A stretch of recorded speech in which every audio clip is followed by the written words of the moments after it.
Alright everyone, it's anti-gaslighting fact-check time because I keep seeing people who often have hammer and sickles in their usernames or Karl Marx avatars, which is a total coincidence, by the way. I keep seeing them gaslighting about the riots that are going on around the country. You know, despite the fact that like a dozen people have been killed and hundreds grievously injured and, you know, I think at this point probably tens of billions in property damage around the country. Despite that fact, they claim that they're very peaceful, but then when violence starts, they switch, and they say, well, it was all peaceful until one of two things happened. They got infiltrated by Nazis, or the feds showed up, and then they became violent. Now, as to the latter, we can brush that argument aside. There were no feds in Minneapolis, and yet they applied for $500 million in reimbursement in taxpayer money from the federal government because of riot damage. Peaceful protests don't cause $500 million in damage to a single city. It's just impossible. No, when that many storefronts are burning, it isn't because one evil Nazi lit a fire and got out of control and it spread to other buildings and it burned the whole neighborhood to the ground. We need money, Drumpf. It's funny how they didn't want his help until they decided that they wanted some more green. Oh my God, we're going to have to raise taxes at the state level. If I have to raise taxes, I might not get reelected. That was their fucking excuse. Anyway, as to the claim of Nazis infiltrating these rallies, if that's true, why is there no evidence of it? Because you've had a month and a half of riots. You've had at this point literally thousands of people detained. In many cases, their rap sheet, like their record about them when they're identified, and Andy, that journalist whose last name I can't pronounce, he's always putting their mugshots and shit up on Twitter. Why is it that they always seem to have some direct tie to Antifa or BLM? Not once, as far as I know, has any of these individuals been tied to, like, Proud Boys or something. It would be interesting if they did, and of course, there will always be infiltration in riots. But most of it's not even political. Mostly it's going to be looters. Mostly what happens is some commies show up to break windows, and I'm like, hey, they're breaking into the Apple store. I bet I could jailbreak that phone. Wow, an iPhone, whatever it is, an iPhone 666. I think I'll go join the smash and grab because, you know, the security camera's probably disabled by this point. They've lit several fires and it's a melee, and I'll just cover my face and I'll join them and no one will know it's me. People have that sort of response. Unfortunately, all too many people are opportunists, and when the violence comes, they join in the fray because of it's just sort of, it gets them off. Or it gets them free ship. Unfortunately, that happens.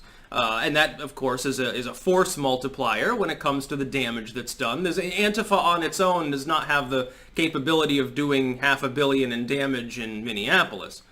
They certainly have the ability to do quite a bit of damage, and they tend to anywhere two or more Antifa members are gathered, they tend to throw bricks at people. If they're on their own, they're very polite. They have to go back in the basement and get more tendies from the tendy vendor, and then they have to yell to mom that they need more applesauce. That's basically how they live their day-to-day lives, and sometimes they have sporadic employment, but at night they go out with their buddies and they break windows in the name of Karl Marx. But they're peaceful. It's interesting. If you read their literature, which is loosely organized, it's not at the central level.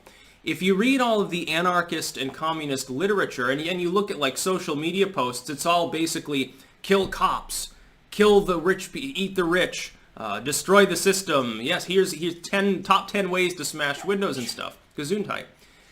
If that is the sort of manifest that you're living by, why would you deflect blame and claim that people motivated by that ideology are not doing anything violent? Why is it that one dude at Chaz who shot the two teenagers, killing one of them, he was a Hispanic BLM supporter? Why is it that everyone that gets arrested, they always seem to have ties to BLM or Antifa? Why is it that it's almost universal that this happens? So you're saying that a bunch of Antifa members get together and magically Wendy's burns down, and it was the dude ducking into an alley with the swastika tattoo. It couldn't have been the people who are carrying books around memorializing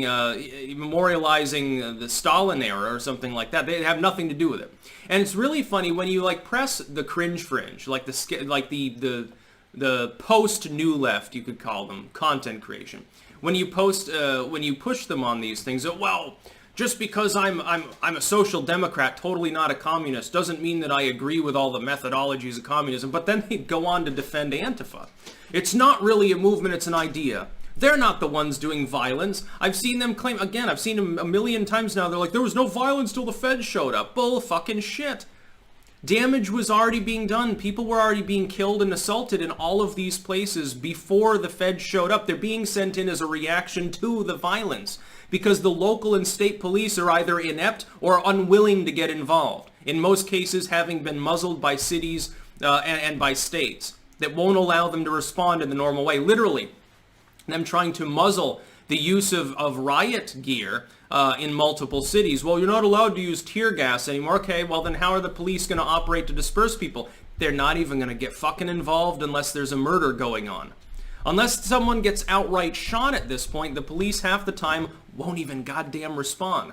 You remember Ken and Karen, who, by the way, were going to be charged with, what was it, some felony charge, some dumb charge, weapons involved.